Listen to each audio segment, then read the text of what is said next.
Chad Dukes versus the World, broadcasting live from Redskins training camp in Richmond, Virginia. It's been a great day already, and we're joined by one of my favorite people in the business, Mr. Jim Trotter, of course. You know him from, well, everywhere covering football. We're in the Howard University shirt down here at training camp. Great to have you on, man. Thank you, man. Thanks for having me. It's perfect. It's at Jim Trotter _ NFL, and you say you just got here to Redskins training camp, but I would have to assume that the three-headed monster of McCoy, Haskins, and Case Keenum are going to be one of the biggest stories. You've been doing this for a while. The Kirk Cousins scenario followed up by Alex Smith, then that ghastly injury, all the money, and now drafting a quarterback with these three guys. Where does that rank for chaotic quarterback situations you've seen and encountered? Ooh, that's a hard one. I wouldn't call it truly chaotic. I would just say that it's sort of the natural progression in the NFL, you know, especially if you have a veteran quarterback who gets hurt. Everyone's searching for that next young franchise quarterback. So I don't think anyone was surprised at all that Washington went the route it did in terms of drafting Haskins, looking for that future franchise quarterback. And, you know, truthfully, having known Alex Smith for as long as I have, I actually live in San Diego. He's from San Diego. I felt for him with that injury. Because I know as part of the media we're not supposed to cheer or root for teams or people, but Alex Smith is one of those guys that you can't help but root for. He's just such a good guy, a professional, and a better player, I think, than some folks give him credit for. And I know I circled around your question there, but I don't think it was that chaotic, to be truthful. I think we've seen situations before at that position where things have gone down like that. He is such, I mean, and universally thought of like, I mean, you've been in this business a long time. If you talk to enough people, anybody can get trashed. And I have never heard anybody say a bad word about that guy. I met him a couple of times, and just salt of the earth. It's just ghastly to see that take place. And I don't know, what is his involvement, his presence here? Like, how much is that worth? They talked about his calming influence in the locker room last year being one of the reasons why they had that real nice start. Do you think he can still have an impact here? If he's healthy, absolutely, I do.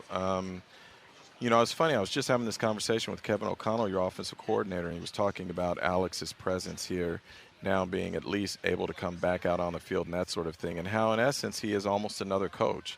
And so if O'Connell or Rattay or someone is getting on a player about something, a quarterback about something, that Alex can come back through his experiences and relay what he saw, maybe how to handle it, to that player's benefit. Sure.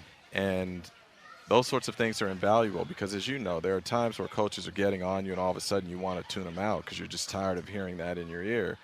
And to have someone like Alex who has been there, done that, and you know only has your best interest at heart, his words carry weight.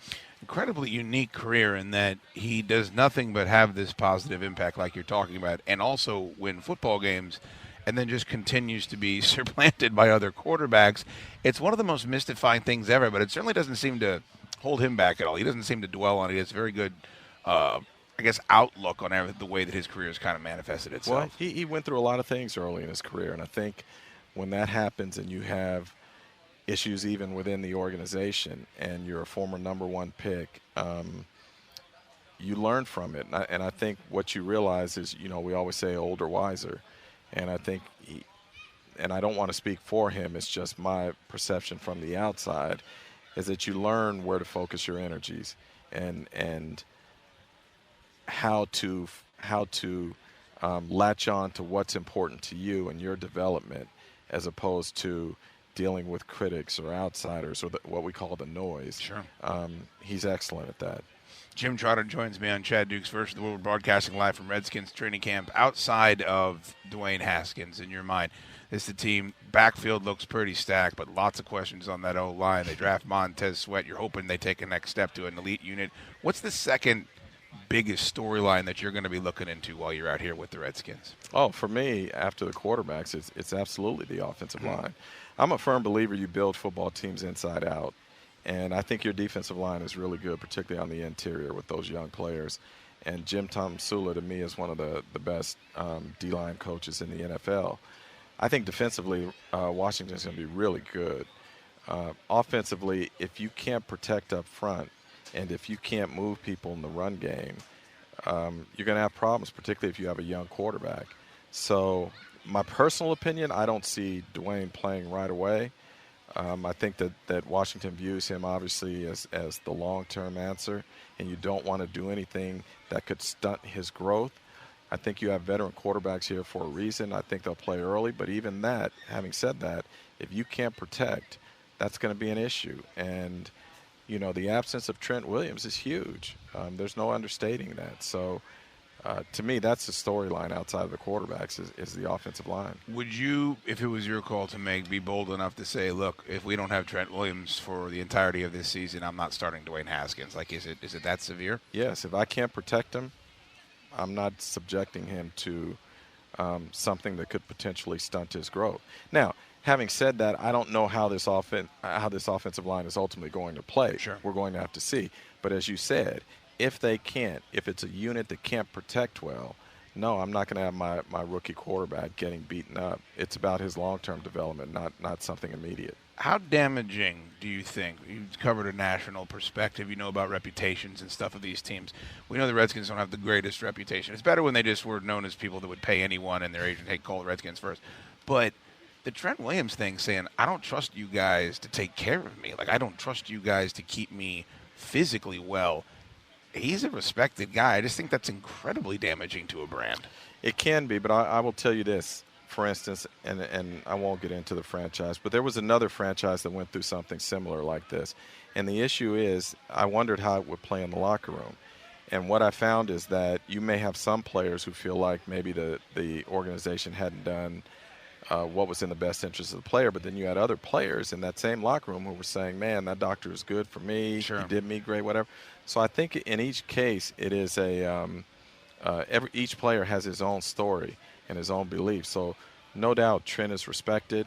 He feels strongly about whatever this issue is. I don't know the particulars, but I can tell you this, that other players may think differently in terms of their dealings with the medical staff. So, again, each player has his own story to tell.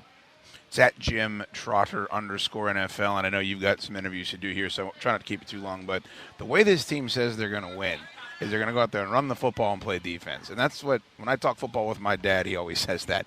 But the Final Four teams last year were the best offenses, and we all know that. And what we're seeing in Kansas City, what we're seeing in New Orleans, and it just doesn't feel like that's the way that the NFL operates anymore. Do you think there can be some success with that mindset, knowing that's kind of not the direction the league is heading in right now? The New England Patriots won the Super Bowl with that mindset. When they returned, as Gronkowski and others said, when they looked at their team late in the year and asked, what are our strengths and our weaknesses, and their strength offensively was running the football, that's what they went back to. And that's how in the Super Bowl they were able to beat the Rams. They controlled the ball. They ran it well. They threw it when they had to. So can you win that way? Absolutely, you can. You know, the sad thing to me, and I look, I feel like I'm my dad now. I'm that guy that I feel the same way. Yeah, you know, that says get off my lawn and whatnot. But it just drives me nuts when we act like there's only one way to do things, and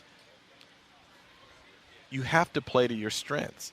And if you have a team right now here in Washington whose strength is not necessarily throwing the ball, you damn sure better be able to run it effectively. So, and play good defense and play special teams field position. You can win a lot of games that way. Jeff Fisher won a lot of games that way. His problem was when he had a quarterback, he didn't know how to use him. So, but I believe that, yes, if that is your strength, that's what you play to. Of course, he is a Howard graduate. I think that's probably why he does so well talking about things on the radio. Jim Trotter, my guest over the past 10 minutes. Jim, thanks so much for making time today. I know you're busy today, my friend. No, thank you for having me. Great day out here at training camp. Jim Trotter _NFL. We're broadcasting live from Richmond, Redskins training camp. Chad Dukes versus the world.